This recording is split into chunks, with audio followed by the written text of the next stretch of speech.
With the recent season of Jujutsu Kaisen coming to a close, and Yuta putting on an absolute masterclass in the Sendai colony, I thought it'd be fitting to talk about who is geared up to be his final opponent of the series, and how strong he is. You all know him, and you've probably seen him before, and his name is Kenjaku. In terms of scaling, Kenjaku, in my opinion, is one of the most underrated characters within the series, with some people thinking he would lose to someone like Maki, and others thinking that Yuta would be capable of defeating him. Today, I'll be exploring how strong Kenjaku is and laying out all of the facts to give us a comprehensive understanding of his true power. If you like these sorts of videos, please remember to like and subscribe and drop a comment below if you disagree. And with that being said, let's begin with the video. First, regarding Kenjaku's scaling, we need to establish that Kenjaku is not relative to Geto in any sense of the word. Kenjaku fundamentally possesses a curse technique which allows him to hop from one body to another, and using it, he has inherited Geto's body. Many people like to argue that this implies that Geto and Kenjaku are identical in terms of physical capabilities, especially given the fact that Gojo makes a statement that Kenjaku's body and cursed energy levels are identical to Geto's. However, this simply just isn't true. Within JJK, people have distinct feelings and presences which is given off by their cursed energy, with Sukuna's being overwhelmingly evil, Yuta's being creepy, and much more, and this is also true for Geto. So, Kenjaku does not inherit Geto's overall cursed energy quantity. Rather, he inherits the presence which is given off by his cursed energy, and its essence, which is something which Mahoraga is capable of doing and changing to a much greater extent. This is a concept which we are shown further when Yuta uses the exact same curse technique that Kenjaku has, and we see that he is capable of actually having a far greater amount of cursed energy than Gojo had, and then using it to make his domain barrier shards still continue to exist within the world even after he has fallen unconscious, showing that his cursed energy amount is not something which he borrows from Gojo's body, but instead is something which is carried over no matter what body he hops.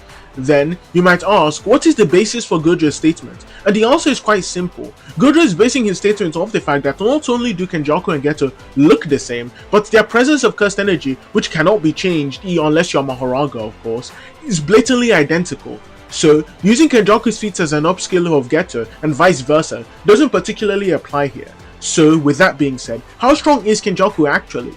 At a baseline, we see Kenjaku can easily react to attacks like piercing blood from a point-blank range on a multitude of occasions. These feats have been calced to around Mach 87 for the latter and Mach 22 for the former. This already puts Kenjaku comfortably in the highest tier in terms of speed for JJK characters for a few reasons. Firstly, Kenjaku does not see piercing blood as a threat in the slightest. Frankly, he does not see anything which is born from blood manipulation as a threat, and he casually dodges it with a bored expression on his face. Not once during the fight against Choso, even with the involvement of Yuki, does he actually consider piercing blood as a threat, even when Garuda is holding him down.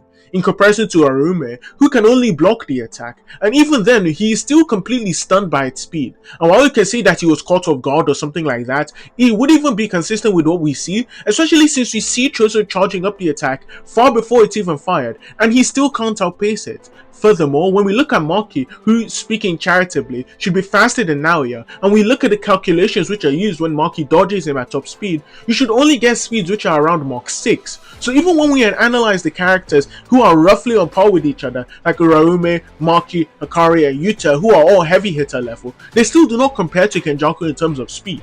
In terms of attack potency, Kenjaku doesn't particularly go out of his way to engage with brawls with people. However, we see that Kenjaku is easily capable of keeping up with Choso, who is amped by the lives and resolve he's gained from his brothers, and he's easily capable of overwhelming him without even getting hit once throughout the entire course of their 1v1 engagement.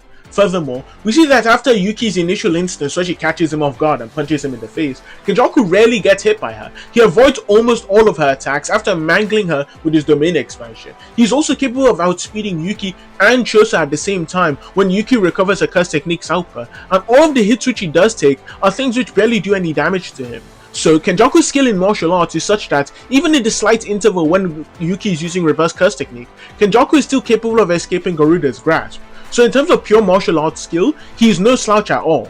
Many people love to use his fight against Yuki as a fight which you can use to downscale Kenjaku, particularly because he's unsure whether or not he can take Yuki down on his own, but then they forget that Kenjaku is going into the fight with little to no information. Aside from the initial punch which she did, he does not know anything about her. He doesn't even know if the speed which she used to punch him in the face is something which is representative of her full speed. Kenjaku is also unaware of whether or not she has a trump card or not, which is an extension of her curse technique. Rather than this being a blatant relativity admission, Instead, it is Kenjaku saying that he is wary of things which he does not know. And we see that even when he's coming into the fight, Kenjaku does not intend to use more effort than is required. He does not summon Ganesha or any of the special grades which we know that he has to fight Choso, for example. And we see that while she is in his domain, being Yuki of course, he makes no efforts to use any of his cursed spirits or even try and intercept her using his own physical capabilities in order to keep her within his domain, break her simple domain, and then immediately kill her and do more damage than he did canonically. Instead, he's more interested in gloating to Tengen rather than fighting Yuki or taking her seriously as a combatant.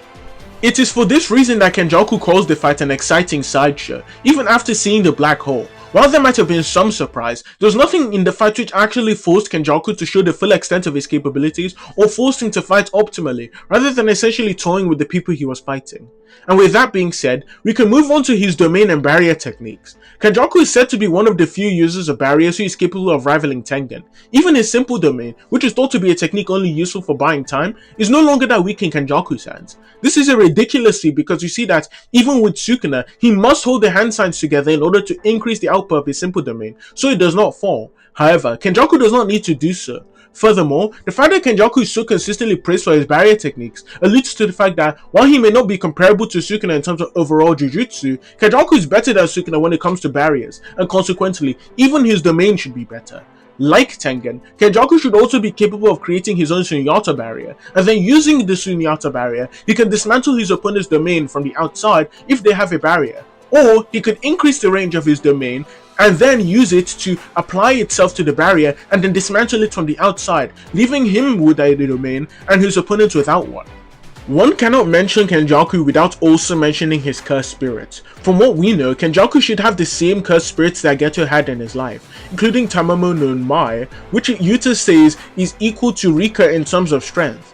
Furthermore, Kenjaku also has the cursed spirit Ganesha, which can entangle a concept to the target of his technique. Consequently, unless you are capable of ignoring concepts like Yuki's virtual mask, you will be incapable of approaching him until you use something like a domain expansion. Furthermore, with his full arsenal available, Kenjaku should have a cursed technique amount with over 10 million, which far surpasses anything that Geto had in his life. This is also why he is capable of using a miniature Uzumaki, and using Uzumaki multiple times, due to the sheer amount of cursed spirits he has at his disposal. Characters within the series also seem to place Kenjaku in high regard, with Meimei putting Gojo, Kenjaku and Sukuna in the same bracket and calling all of them monsters. Furthermore, Meimei then goes on to state that even with every single member of the Jujutsu High group working together, they only possibly might be capable of taking down Kenjaku, showing that even the conjunction of all of their capabilities, Kenjaku is still an opponent who they aren't sure of their capability of defeating. Furthermore, we have a statement from Maki who says that Yuki, who is on the same level as Yuta in terms of strength, and Choso and Tengen working together are incapable of defeating Kenjaku, which means that we've actually already seen an instance of Kenjaku fighting somebody who is on the level of Yuta in terms of strength, and we see that he still won. What's more likely in comparison to Yuta being quote-unquote capable of using cursed speech, then combining it with the sword and cutting off Kenjaku's head, is instead that Kenjaku simply is just too strong to be affected by cursed speech, or he could use something like domain amplification. So for all the Yuta glazers in the back who want to say that Yuta is capable of defeating Kenjaku, even the narrative doesn't seem to imply that. There are a multitude of statements that say that Yuta and all of Jujutsu High are simply incapable of comparing to Kenjaku, even statements from Maki herself, who is Yuta's #1 defender and also comes to his defense when he says that he's weaker than Hikari. So to say that Yuta is actually capable of defeating Kenjaku here is absolutely ridiculous. Same is also true for somebody like Hikari and Maki. I don't really see how they would be even capable of getting close to him, granted that he has Ganesha, or being capable of bypassing the millions of curses which Kenjaku has. Keep in mind, these curses are still around even to the current day in Jujutsu Kaisen modular. So, with that being said, Kenjaku is undoubtedly the third strongest character within the series, with access to domain amplification, domain expansion, cursed spirit manipulation, and extremely precise barrier techniques, and even a maximum technique he can use whenever he wants to. And frankly, to deny that he's top 3 is nothing short of dishonesty. As always, if you like these sorts of videos, please remember to like and subscribe. This has been Shinra, and I'm out. Goodbye.